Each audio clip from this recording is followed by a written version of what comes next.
एक साथी अभी कह रहे थे आपको किस चीज़ का गुस्सा है गवर्नमेंट के साथ, वो एस्टेब्लिशमेंट के ऊपर भी। तो हम ये कहते हैं कि उनको ये तो पता होता है कि जनाब आने वाले इंटरव्यू में क्या कहा जा रहा है, और उसको फ़ोन आ जाते हैं कि जनाब आपने ये बात करनी है और ये नहीं करनी।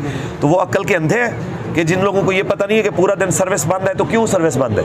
वो पाकिस्तान के अपने आप को मामे कहते हैं, तो वो बताएं ना कि जनाब आला कि उनकी आंखों के सामने पूरा दिन यहाँ पे सर्विस बंद होती रही है, आगे क्या चलता रहा है, ये सारी चीज़ों का पता है। तो आपको इस चीज़ का पता नहीं है तो फिर आपको शर्म आनी चाहिए कि आप इतने कलीदी ओहदों पे बैठ के बड़ी बड़ी बातें करते हैं। हुब्बुल वतनी के आप सर्टिफिकेट बांटते हैं और गद्दारी के सर्टिफिकेट आप बांटते हैं, तो आपका जिम्मा नहीं बनता था कि इस शर को ख़त्म किया जाए। अगर इस शर की वजह डीसी है तो उस लईन को, उस लानती को कैफर किरदार तक पहुँचाया जाता। अगर डीपीओ है तो उस खबीस को जो है वो कैफर किरदार तक पहुँचाया जाता। लेकिन जो भी है इसके अंदर, हम ये कहते हैं कि जुडिशल कमीशन बनाने का हमारा मुतालबा है कि डीसी डीपीओ के ऊपर हमें एतबार नहीं है, फौरी तौर पे जुडिशल कमीशन बनाया जाए और हाई कोर्ट केपी के जो है उसकी सरबराही के अंदर ये कमीशन बने और वो तयन करें उन जिम्मेदारों का।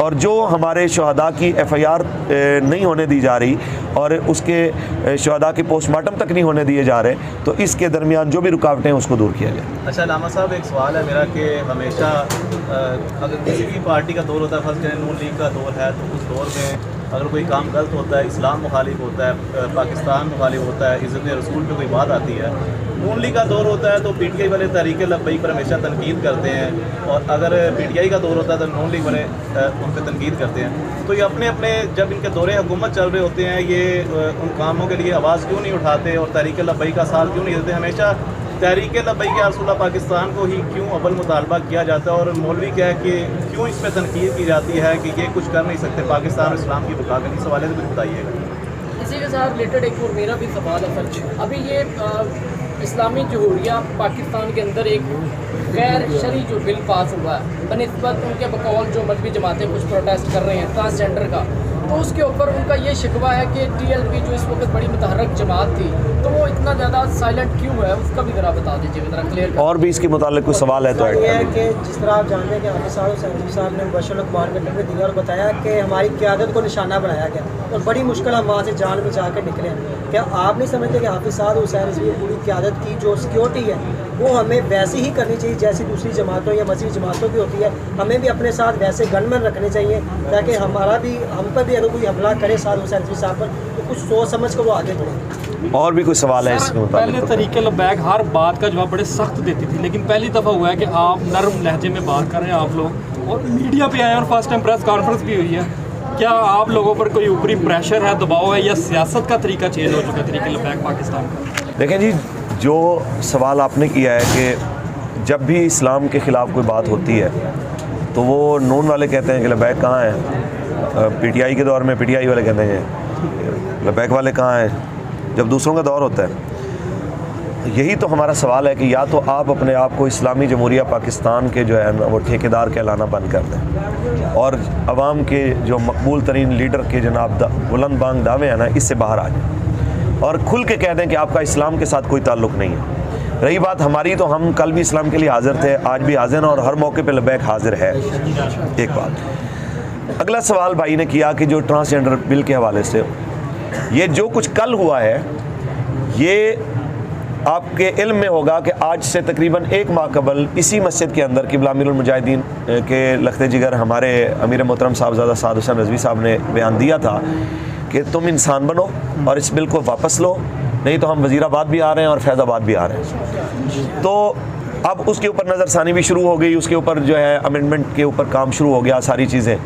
तो अभी इससे पहले कि भाई क्या इसका नतीजा निकला है और लब्बैक इसके ऊपर जनाब कब निकल रही है, उससे पहले जब हम मिलाद शरीफ के जुलूस के लिए निकले हैं तो उन्होंने हमें ट्रेलर दिखाया है कि तुम मिलाद के लिए निकले हो अभी, तो हमने तुम्हें यूँ मारा है, और अगर तुम यहाँ पे ट्रांसजेंडर के लिए उस बिल के ख़िलाफ़ निकलोगे तो हम तुम्हें इससे भी शदीद रद्द-ए-अमल देंगे।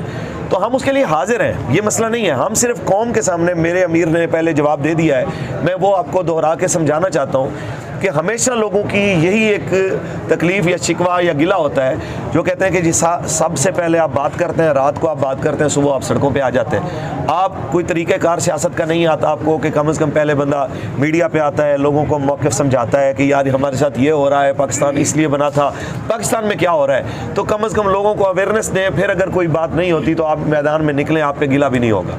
तो हमने वो गिला दूर करने के लिए और गिला धोने के लिए हमने आपको बुलाया, आपके आगे अपना दुख शिकवा और अपने ऊपर होने वाले जुल्म की दास्तान सुनाई।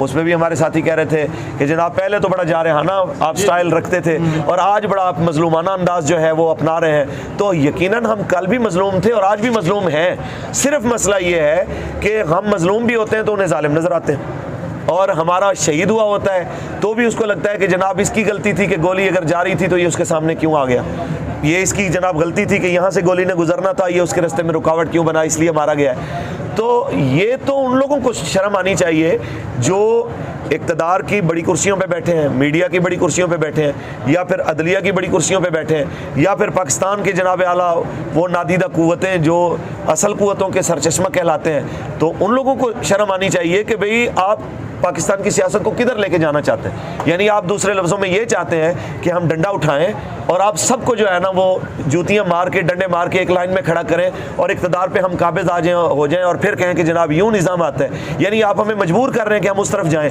जबकि हम ये चाहते हैं कि जब आप इसको इस्लामी जमहूरिया कहते हैं तो हम कहते हैं कि जमहूर हुजूर के दीन के साथ खड़ी है, आप किधर खड़े हैं। अगर ये धांधली और ये जो तरीक़ेकार है इनके बदमाशियों के ये बंद हो जाए तो पाकिस्तान की अक्सरियत आज भी इस्लाम पसंद है, पाकिस्तान की अक्सरियत आज भी इस्लाम को पसंद करती है। अगर इसमें किसी को शक है तो हम कहते हैं रेफरेंडम करा लें, एक जगह मुतय्यन कर लें, पाकिस्तान का एक बड़े से बड़ा ग्राउंड, एक बड़ी से बड़ी सड़क मुतय्यन कर लें कि एक तरफ पाकिस्तान की लिबरल सारी जमातें खड़ी हो जाएँ और एक तरफ पाकिस्तान में इस्लाम पसंद क़ुव्वतें खड़ी हो जाएँ। आपको बता देंगे कि पाकिस्तानी कौम क्या चाहती है। लेकिन ये वो तरीक़ेकार लाना ही नहीं चाहते। हम कहते हैं चलो जो तरीक़ेकार राय चल रहा है उसी के मुताबिक ही हम कहते हैं कि चलो जी हम आ रहे हैं। आप अगर सियासत कहते हैं कि आज़ादाना, आप वो हमें नहीं करने दे रहे, हमारा मौक़िफ़ मीडिया पे वो आज़ादाना नहीं पेश करने दे रहे, आप हमें खुद किधर लेके जाना चाहते हैं हमें एक ही बार बता दें, हम ताकि उस हिसाब से तैयारी कर लें। तो ये उन लोगों से हमारा सवाल है जो बड़े ओहदों पर बैठे हों। तो ये आपकी भी जिम्मेदारी है कि आप उनसे सवाल करें कि यार इनका मौक़िफ़ क्यों नहीं आने दिया जाता। एक तरफ नूरा कुश्ती होती है इमरान खान की और इस्टेब्लिशमेंट की, ये दोनों नूरा कुश्ती खेल रहे हैं। मैं आपको 100% कह रहा हूँ, ये दोनों इसको मार्केट की ज़ुबान में कहते हैं डी मार्केटिंग करना, एक चीज़ की मार्केट गिराना फिर अचानक उसको उठा देना।